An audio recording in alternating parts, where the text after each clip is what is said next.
Welcome to the Alaska Family Connection. Typically, we are talking with leaders on the Alaska District, but I have a great privilege today of talking with our new president at Northwest Nazarene University, Dr. Mark DeMichael. I wish that I could be there in person with him, but we're doing this over Zoom today. I'm up here in Alaska. He's in Nampa. What's the temperature right now for you, Mark, here at the end of March? It's actually a little cooler today. It's about 45 degrees this morning. Calling for a little bit of rain today, but it was just 73 degrees 2 days ago, so I'm not Yeah. complaining. I'm still covered in snow and Oh ice, boy. so well, you've been in this role now for a year, not quite, but Right, you're about ready to finish out your first school year. right. Talk to us about just this journey of how you ended up in this position. I'm an alumni myself. I love NNU, and there was many of us that were praying about this Mm. change and praying about the next leader. And I think Joel was really loved, and so a lot of us were anxious to see what was going to happen. And here you are at the helm of this ship. How do you feel like the Lord led you to this place? Well, I'll tell you, I know we talk like this a lot in the church, Hunter, but I mean, it was totally and completely a Lord, a God thing.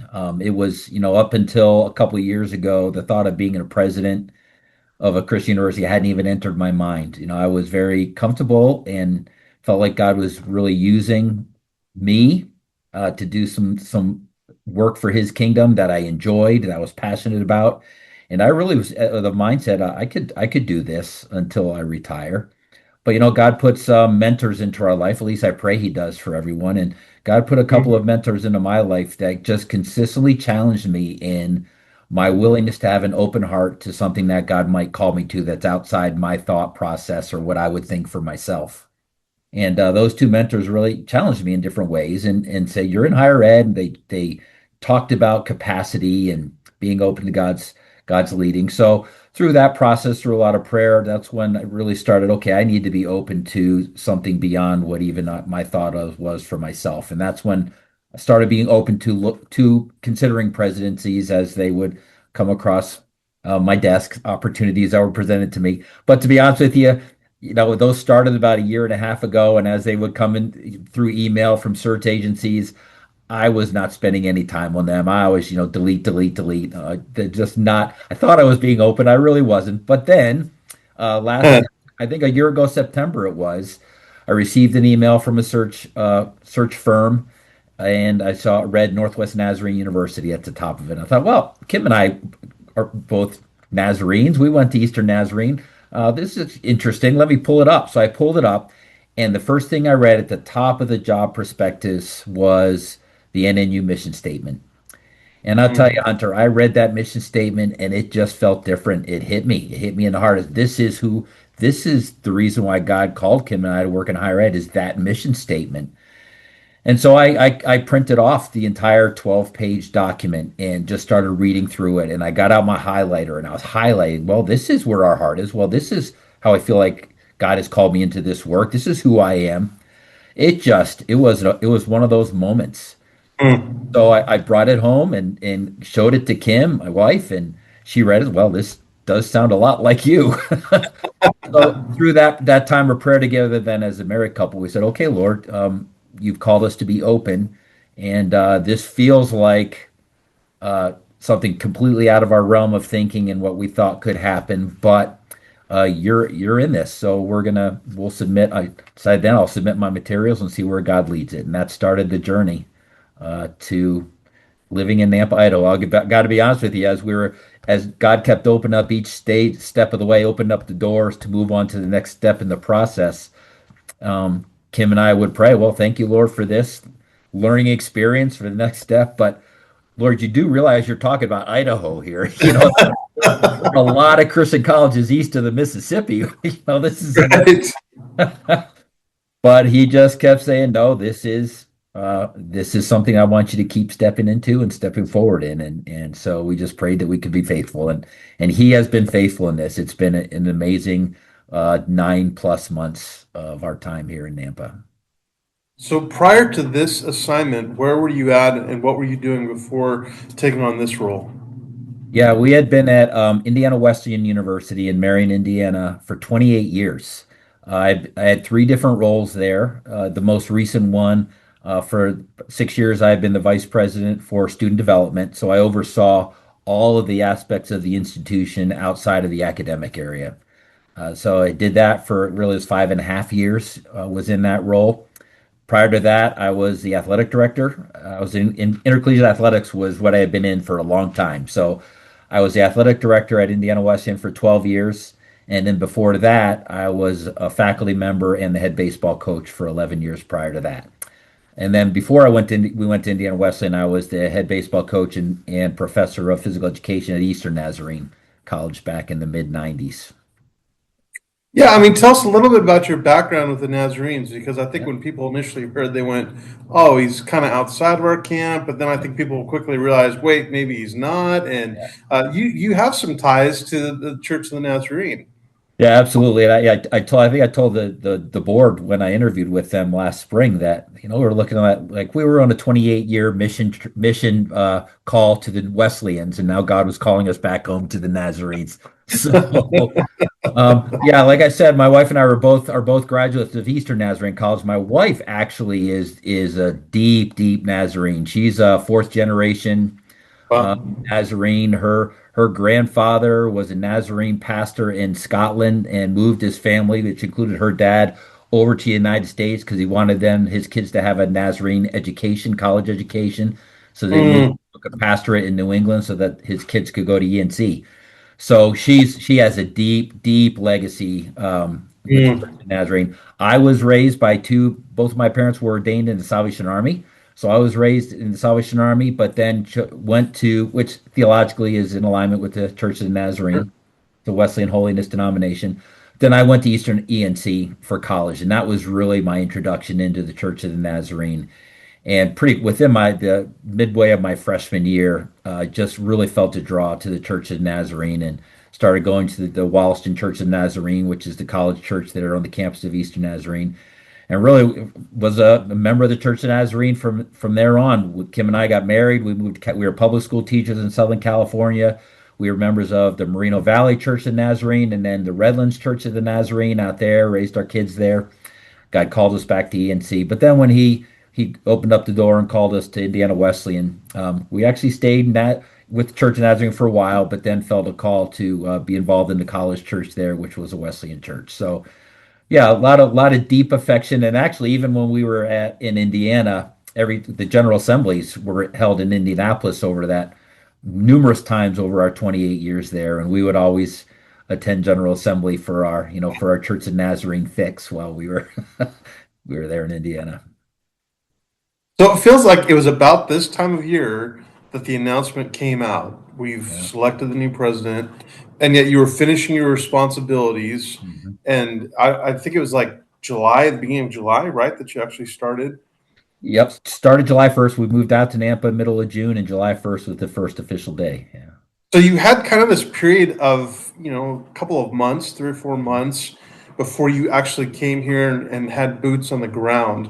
And Right. I think we all kind of have some expectations when we take on a new assignment of, I think this is what it's going to be like. I think this is how I'm going to serve in that role. And then, of course, things change once you actually get there and you see what you're up against. Have there been any big surprises from when you've said yes to actually now coming in, taking on the role, either positive or negative? But any big surprises that you just went, well, I didn't know this was part of the gig? Yeah, it's interesting you asked that because I get asked that a lot, and I would say there haven't been any big surprises. I've been in Christian higher ed for 3 decades plus, so but yeah, I think the biggest surprise for me within the role, having been on a president's cabinet for a number of years as a vice president and Yeah. as the athletic director too, I observed and I watched and I had close relationships with my presidents, and I thought I had a pretty good understanding of what entailed being a president entailed and the work. But I'll tell you, May, it's probably a lot like any pastors out there who have been associate pastors when they step into their first senior pastor role. Yeah. You really can't fully understand the weight Yeah.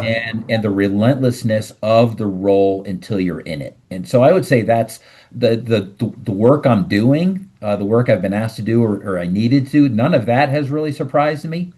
Yeah. But boy, it is different when you're sitting in the seat where the recommendations, the advice of the team are coming to you, and you're the one really tasked with making final decisions when final decisions Yeah. need to be made, or being asked to do so many different things. You don't understand the weight of that fully until you're in it. So um, Yeah. I've experienced that. That has been a surprising surprise, if that makes sense to me, to you, Yeah.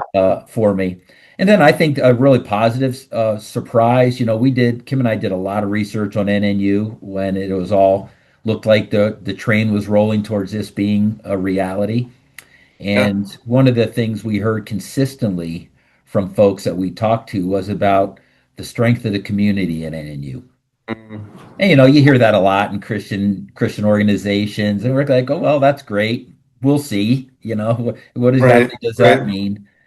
And so, as you said, as outsiders coming in, having really Mm. knowing no one at NNU, Yeah. we're curious to see. Okay, this place has deep legacy families, multi-generational families who are committed to NNU. There's a deep love for this place. There's deep sense of community. So, how will that reflect on newbies? Outsiders coming in? And I'll tell you, it has been everything we were told and beyond. The community here. We've been embraced. The level of hospitality and welcoming spirit Mm. has been incredible. The openness of the community, our colleagues, our employees, to listen to different perspectives, new ideas, just is not the norm in a really established, deep legacy organization. So had been very pleasantly surprised by both the genuineness and sincerity of the community and the hospitality of this community, as well as a self-awareness of, okay, we need to be open to other ideas and other perspectives and how to do this well, so that we can continue moving forward in a positive way. So that's been a Mm. really pleasant surprise. Yeah. So my kids are currently going to NNU. My son's a Uh-huh. freshman. My daughter's graduating with their master's. So I've had a chance to go there several times, not just during trustees meeting, but other times. And we've also had the privilege of having several collective groups or different groups similar Mm, come to my district to lead camps and retreats. And I just feel like there's a good spirit among the students right now. I yeah, really sense that there's some students that are really trying to seek the Lord. yeah. When I was just down there not too long ago, had a chance to go to timeout and just Mm, a room full of students that were worshiping, that weren't there by obligation, and just mhm. genuinely seeking the Lord. And so we know that it's important to have a university that offers things for to prepare people for careers, but NNU is not just interested in creating head knowledge, but also transforming the heart and Right. really being Christ centered. I mean, tell us a little bit about how do you feel the spiritual temperature of the campus of NNU, especially with our students, is this year? Yeah, that's I agree with everything you said, Hunter. And another one of those pleasant surprises. We lost our former university chaplain, Grant Miller, accepted the call to be the senior pastor at Nashville First Church of the Nazarene in the fall. Who was He deeply loved. I mean, deeply, yeah. deeply loved and respected and trusted by students, by faculty, by local pastors, by the denomination. Just an amazing man of God and leader, that had done amazing things. Lord had used him for amazing things at NNU. Mm. So, obviously that was a concern. We spent a lot of time praying about, okay, Lord, um, this doesn't necessarily make sense to us, but we trust you and we trust Grant that God's called him there. So we're going to trust you that you have the right person, to come in and step into that role. But even amidst that, there is a multi-month gap without a university chaplain. Mm. So I was very obviously intentional, very curious to see, okay, what's going to happen to the spiritual climate on campus when we don't have a university chaplain on campus. And I tell you, I would say, Hunter, that actually I think the spiritual climate of our students over the multiple month gap without having a university chaplain actually grew deeper and more Yeah. vibrant, even Mm, amidst the absence of a university chaplain. I think there are a couple of main reasons for that. One, the we have two associate university chaplains in Ashley Gage and Noah Daniels. They did remarkable work. Their commitment to carrying on in that work without a lead chaplain was was transformational. They're just amazing leaders, amazing. They have amazing heart for college students and the spiritual lives of college students. But so that's one. I think the single biggest reason, though, is the commitment of our students to desiring and mm, wanting to grow deeper in their faith and their desire to own their faith themselves and take responsibility for not just their own spiritual formation, but for the formation of their friends and those that they go to school with and live with in the dorms. So it was a remarkable thing to watch, and I went to a couple of timeouts myself just to see, okay, how is it going? Because that's fully student run, as you said, right. and there is nothing like I've said this at a couple different places, Hunter. I think there is going to be a special place in heaven where we can go and worship with college students because there's Mm, just something special yeah.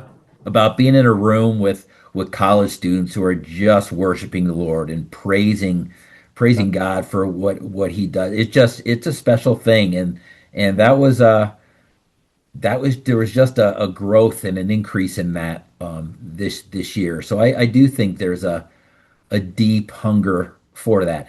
And I think the other thing, this is why I tell people why it's so one of the reasons it's so important, the work that we do in Christian higher education is yes, we want students to be prepared to go out and be successful professionals, vocation, whatever God has called them to do. But that's just the tool. The purpose is they go out and they're creative and redemptive agents to the world. God's creative and redemptive agents to the world, which means, boy, if they're not growing in their faith and they're not learning how to own their faith and to see their Yeah. identity and value as God's creative beings in His image, then they're not going to do that. So really, we failed if they're just successful professionals. Um, Yeah. we've we've succeeded in being faithful to the mission if they go out and they're successful professionally and they use that success to bring glory to God and be used to transform lives in those around them. So to see the students hunger and really intentionally wanting to grow, boy, it Yeah. gave me real hope and optimism and joy that, you know what?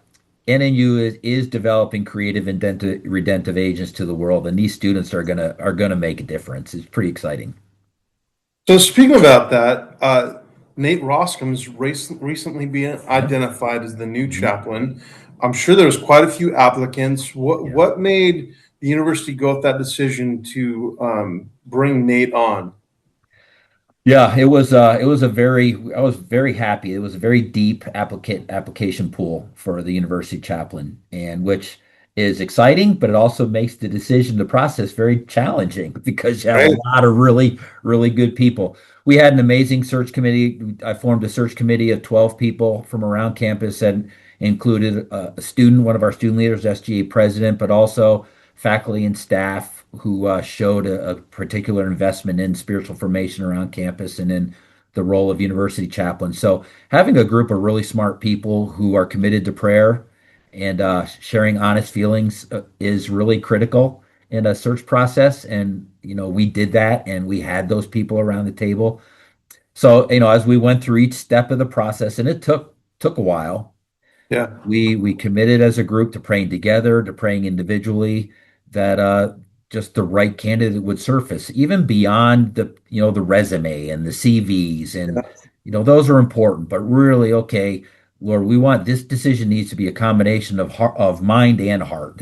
We've got to be open to hiring the person that you call, even if maybe on paper it doesn't make sense. Now, Nate Roscom has an incredible CV, so he made sense. But really, what really surfaced for Nate and God, as God does through the process, it not everything always goes smoothly, but boy, every step of the way, Nate just kept God just kept putting Nate at the forefront of what was a really talented and deep candidate pool.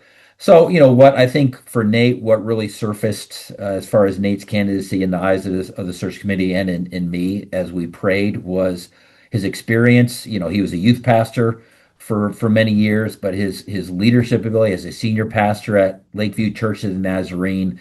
He had been involved in a couple of nonprofit ministries between different roles within the Church of the Nazarene.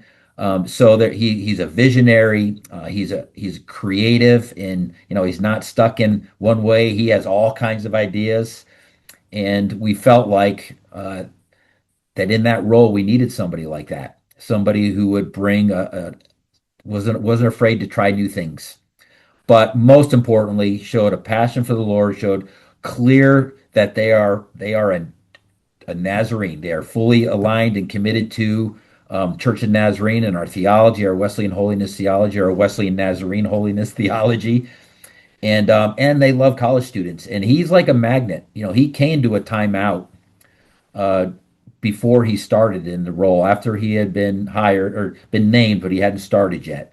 He came to a timeout, and I met with a group of students the next day. I wasn't able to go, and they couldn't stop talking about how great Nate was at, he's reaching out. Students are coming over to him. He's like a college student magnet. He just understands them and he Mm. loves them. And, his first sermon in chapel as our university chaplain last week, everything pointed back to Jesus and to God's word and to Jesus. And he is so committed to the spiritual formation, discipleship of college students. God just made it clear he's the right person for this time at NNU, and just really excited to see what's ahead for the University Chaplain's Office spiritual formation of our students on campus. When I saw the announcement, I thought, well, that just makes sense. Yeah, He's such an encourager to people. I mean, right, he was really just one of those guys that's positive yep, and comes alongside people. right, right. Higher education these days is a difficult Mm, field, and it seems like there is kind of a decline in people that are going to college. There seems to be more interest in going to shorter trade schools and going and getting maybe certificates and these sorts of things.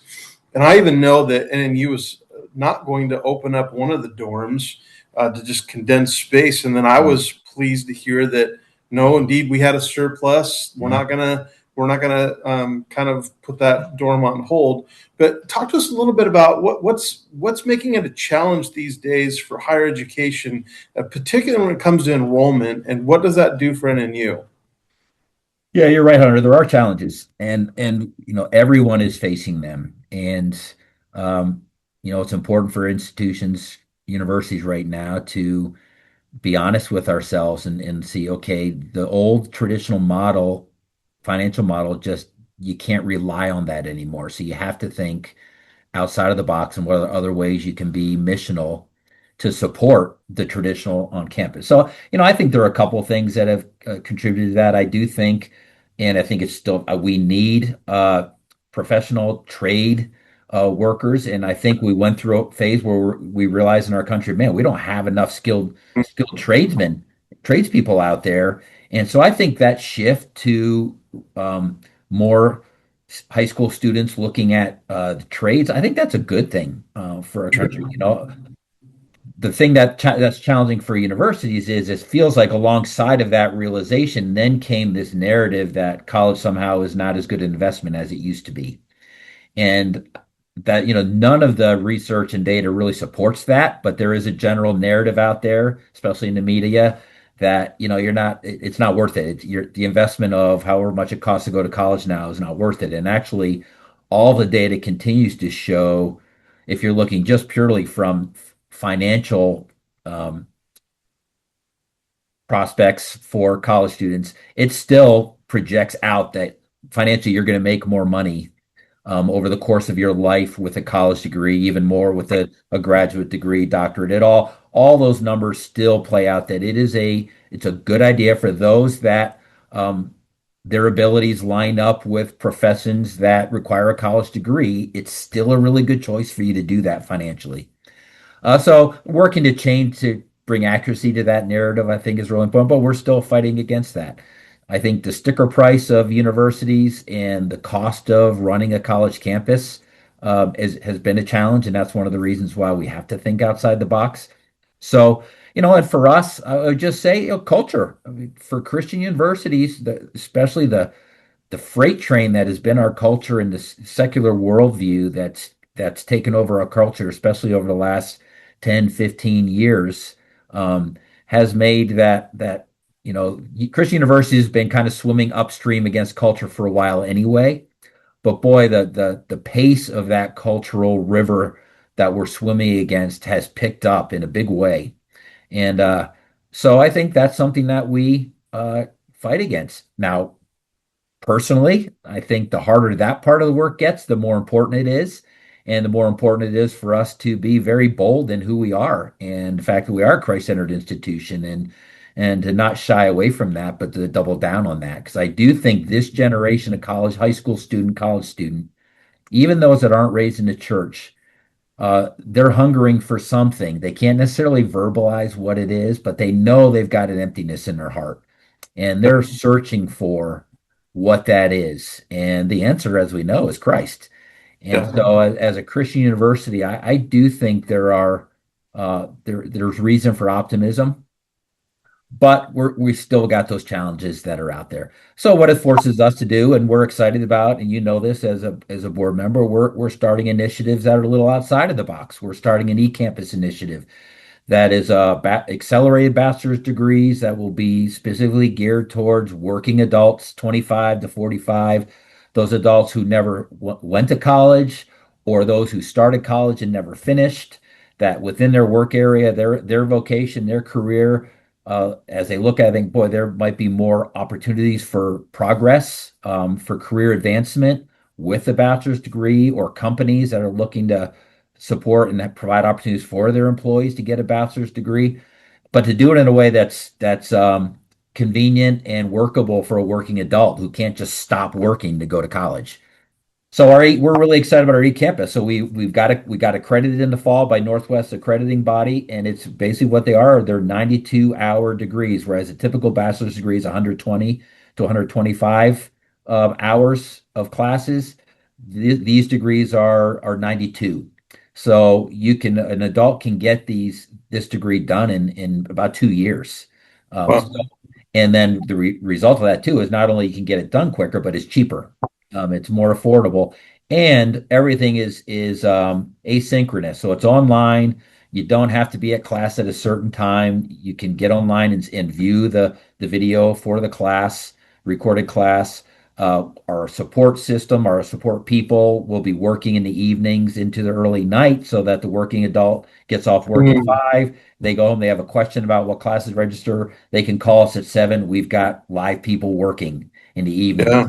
Well, So, we're that the full advertising marketing campaign for that actually starts tomorrow, April 1st. It's not an April Fool's Day joke. We're actually and then this August, we'll kick off our first 4 accelerated bachelor's degrees in business administration, organizational leadership, social work, and sports management.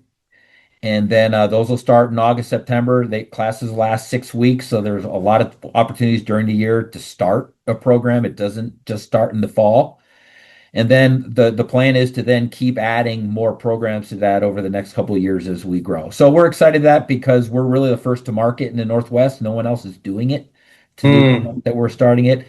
And you talk about missional expansion and having an opportunity to fulfill the NNU mission to a whole group of folks that haven't traditionally been who we connect with. It's pretty exciting. There are over 40 million working adults between the ages of 25 and 45 who don't have bachelor's degrees. So well, there's a huge population out there that we're hoping we can connect with and provide an opportunity for them to advance their career and where they're going in their lives. our world's changed. I mean, It to be has. able to think ways that we can pivot and meet a need, I mean, we've got to do that in order to survive. Right, absolutely. And what that does too, the hope is that if eCampus thrives and does well, that provides another resource for us to continue to grow and expand and bolster our traditional undergraduate Nampa, Idaho campus for 18 to 22-year-olds, you know? So it's not one or the other. We really think that Yeah. the one will help bolster and grow our traditional selves as well. Talk to me a little bit about NNU and how you view the relationship with the church. Yeah, You're about to go on a district assembly circuit where that's right. you're going to be traveling to all these districts. But the university doesn't stand alone. Right. It really, the intention is that it's connected to the church, which Yeah, isn't necessarily the case for every university. right. But I feel like NNU has really tried to say, no, like we're not going to separate the two. We need each other. I mean, as you're getting ready to go to all these district assemblies and Mhm. travel the Pacific Northwest, what do you visualize the relationship between the church and the university to look like? Yeah, thank you for that question because I love the fact that we're a denominational institution. I think that this brings so much benefit and strength to our mission and to who we are. I love since every day I've been in Christian higher ed, I've been in a denominationally affiliated school. I just believe in Nazarene higher education. And, you know, our founding father, Phineas Brzee, I mean, higher education was a part of the vision for the Church of the Nazarene. So I think that relationship between the church and the universities is critical. And it's Yeah. critical that we're missionally aligned. And so, you know, I tell our folks, and you're going to hear me say it at district assemblies, we are an extension of the church. We're not separate. We are Northwest Nazarene University, which means we are an extension of the ministry of the Church of the Nazarene. The Church of Nazarene provides us as an institution with our theological mooring. We are a Wesleyan holiness university as an extension of the Church of the Nazarene. That's who we are. And Yeah. so, you know, and we need to make that very clear, and we will continue to make that clear. And we view our role as an extension of the Church of Nazarene, um, as a priority. Even though, you know, we have a lot of students that are not coming from a Church of Nazarene background. We still have a fairly good percentage comparatively to a lot of our sister schools, but you know, we're looking for ways to grow that. But it is who we are, and we want. And churches are in the Church of Nazarene. The individual churches and congregations in our educational region are so important that the support is huge. The prayer support that we receive, the financial support that we receive. Um, you know, it's not just a calling. We feel an obligation to serve the church as well. And that includes educating their students well, discipling the students that they send to us well, but also turning out students that will then go as graduates and be lay leaders and be contributing members of their home congregations wherever that God leads them. You know, it's just it's all working together. And if we're doing this well, um, we would hope that our churches in our region would look at us and say, well, they're continuing the ministry of what we have raised our kids and our teens. And now they go to NNU, and that spiritual discipleship, that growth into them being the person God created them to be continues. That work continues at NNU. And then when our work is done here, we send them right back to the churches to now be leaders. It's just a path. And we're fully committed to that and realize how important it is that we are that part of the journey for our for the Church of Nazarene. I don't know what other churches' experiences have been, but I just know churches I've pastored.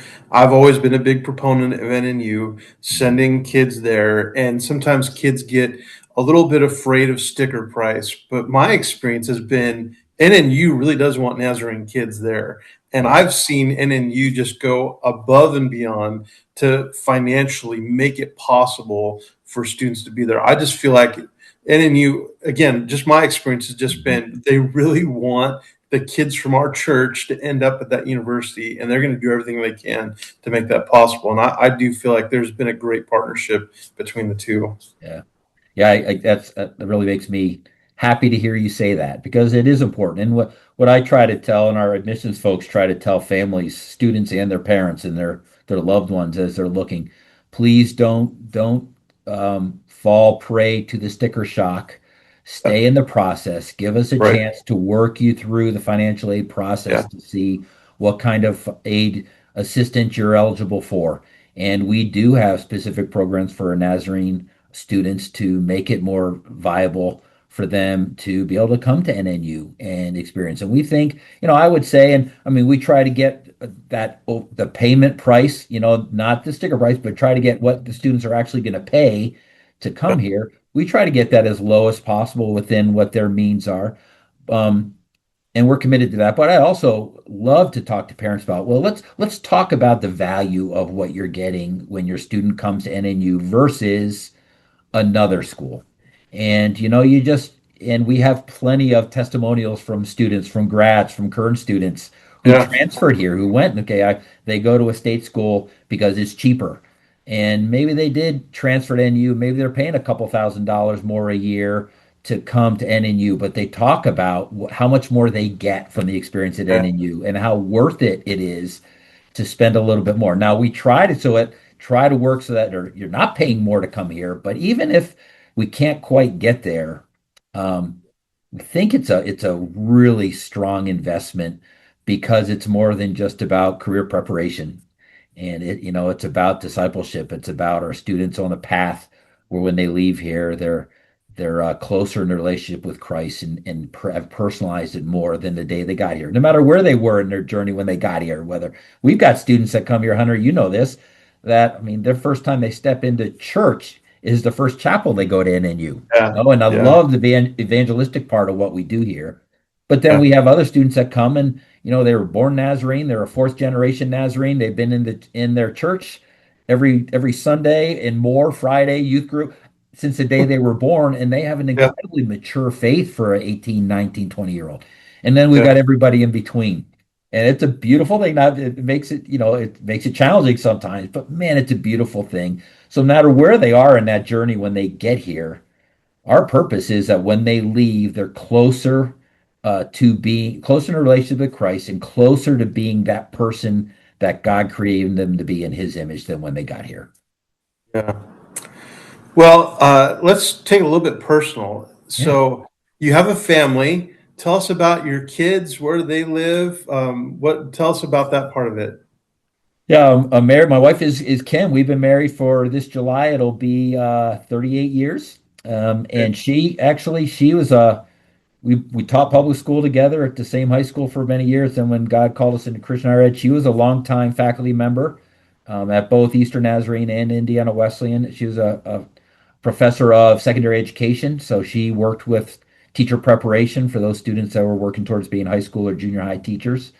But she stepped away from that about a year ago to really look to get more involved in the church. And then God called us here. So now she's figuring out what it is to be what the role of being the president's wife looks like. And so that's our, and we have two daughters, two adult daughters. Our oldest daughter, Ashley, she's single. All of our kids are in Christian higher ed. So I guess it's the family business, I guess. Her oldest daughter, Ashley, works at Asbury University in Wilmore, Kentucky. Okay. She has a passion for multicultural studies. She was a history major and missions. So she, as the director of their study abroad and international trips and programs at Asbury University. She's been doing that for 5 years. Our youngest daughter, Casey, is married to David. They live in Marion, Indiana. They both work at Indiana Wesleyan, where we came from. Casey was a Christian ministries major. She works in the College of Theology and Christian Ministry there at IW as a director of their youth programs and youth programming and events. So she oversees all IW summer ministry teams during the school year ministry team. She trains those students and disciples them, and then also they host a lot of youth events with the churches, and she oversees all of that. Our son-in-law David is works in athletics. He's the sports information director in the athletic department at Indiana Wesleyan. So all working in Christian higher ed at this point. No grandkids yet, so maybe someday. So they weren't necessarily thrilled with you coming all the way to Idaho. I'm sure they were. Yeah, yeah. It was a shock. They weren't quite sure what we were talking about. And actually, what made it hard, it's one of those conversations with Lord. It's like, really, Lord, now there? Because our Yeah. daughter Casey and son-in-law David, they actually bought a house in Marion, Indiana, about a Yeah. year and a half ago, about 2 miles from where we were living at the time. So that wasn't the easiest conversation. But Sure. we're fortunate. They were all sad that we were moving so far away. Yeah. They were so excited and supportive because they saw how God was working in the process. They came out for the inauguration in October. I think that was October, and Yeah. they as they left, they were tearful because we weren't going to see them for a few months, but they all said this is a special place and this is obviously Yeah. what God has called us to be. So, yeah, it's hard Wow. being away from them, but they know this is what God's plan is for us, and we're praying that they fall in love with the Boise Valley and Nampa. You never know where God can lead your kids to go, right? So in all of your much free time, what does Mark and Kim, what are your hobbies? What do you like to do? Yeah, we really like to play golf, although I haven't swung a golf club in over a year because of the schedule. But we're hoping as the weather shifts, we can get back into doing that. That's a real that's therapeutic for me to get out on the golf course, and I'm not very good, but it's a nice thing for me to be able to do. So we like to do that. We really like to travel, to go, not even necessarily internationally, just we like to go on road trips Yeah. and we went to Newport, Oregon for Thanksgiving because we were here the first time. Oh, we heard Newport's nice, so we drove over and spent Thanksgiving about 5 days in Newport. We love to travel and see things, see historical places, and research those. We like to walk. We like to ride bikes. I guess out here we're in Oregon, we're in Idaho now. We're in the Northwest, so we don't walk. We go on hikes. That Indiana's so flat. It's hard to call walking hiking in Indiana because there's no terrain to go over. But so we like to do that. Yeah. Well, I've seen you at a couple of ball games, and I know that I mean, you've come at a good time. I mean, baseball team looks really great, and Right. we had a tough loss against Point Loma with Yeah. the men's Right. basketball. But yeah, I've seen you at a lot of those sporting events, cheering in you on, and Yeah. so Yeah. We enjoy well, doing that, and I love our athletic department. Our coaches are so committed to. I mean, they want to win. You don't wake up in the morning as a coach yeah, planning to lose. You wake up planning to yeah. win. But I've appreciated the fact that we have coaches that are also, it's more than that. They're also looking to really invest in their athletes spiritually, academically. Our athletic teams excel academically. And we have coaches also that are caring, really desire to care for their athletes. So been really appreciative of that. They're fun to watch. So the question I have for you is: have you ever been to Alaska? Will this be your first time coming up? It will be our first. Kim and I have been to 48 states, and one of Okay, the two remaining is Alaska. So when we come for district assembly, okay. it will be our first time to Alaska. So we are very excited for that trip. Okay, good. Well, Friday night of District Assembly for Alaska, the 17th, there'll be a dinner that's Mm, for you that we want the people from our delegation to enjoy. So, Alaska District family, if you're watching this, make sure you get those tickets. It'll be at the Hillcrest Church, but at 5 o'clock Friday night, the DeMichaels will be there, and you don't have to be an alumni. Certainly, we want just as many people to mm. come. I just really appreciate your leadership so far, Mark. Thank you. Thank you. What has struck me in being in trustees meetings is that you've been very intentional to listen to the campus, that you have really gone on a tour to just get the perspective of so many people. And I think that's a key part of being a leader is listening well. But I also think you're not afraid to identify where there's situations that need to be improved, Mm, and you don't ignore those things. You're willing to tackle those things, and it's very obvious to me that you love the Lord and that mm, you want Jesus to lead this mm. Yeah. institution. And the I've found no one that said anything negative about you yet, and Oh, give it everyone's time. Give it time. been That's very positive. I mean, well, I thank really you. do think there's a sense on the campus, at least the people I've talked to, that feel like you are the right leader for this Mm, season, for this time, that God has given us a special gift in having you lead our university that so many of us love so much. So you're in many of our prayers. Let me just ask this final question. yeah. So when people are watching this, what is a one or two ways that they might be able to pray for the university or pray for you as you or the universities come to their mind? Yeah, thank you for that. Thank you for your encouragement, Hunter, and for that prayer request. Yeah, I would say, and we are really looking forward to getting to Alaska and looking forward to meeting all the folks up there. So That dinner, that means a lot, and Kim and I are both excited to meet all of you, all the Nazarene folks in Alaska. We've heard so many good things, and we're excited about the privilege it'll be to be there with all of you. Prayer request wise, I think for me, in this role, I continue to ask for prayer for just God's wisdom and discernment, specifically in, what are those things that God is asking to, okay, just take a breath and be patient in this. But then what is God saying? Okay, need to have a sense of urgency over here. And being able to discern those, because there's a list, and I did do a lot of listening tours and listen, and there are some things that we're going to be working on, some really important things, but you can't do it all at once. So, Yeah. so what are those things that we need to be addressing right now? What are those things that we can ease into in God's timing, and discerning that? That's a request I have as we continue to move forward for the institution. I think in these days, as we talked earlier about the challenges facing Christian higher ed, I would ask that you pray for our community. We talked about it at the inauguration, and our theme actually, even at District Assembly, is humble in heart and bold in mission, that as we move forward in this really important work that God has called us to it and in you, that we do that with humility, really looking to serve with the heart of Christ in this work, but then at the same time being bold in how we're doing it and to not shy away from the pressures, but to step boldly because we know that God is here and God is doing the work.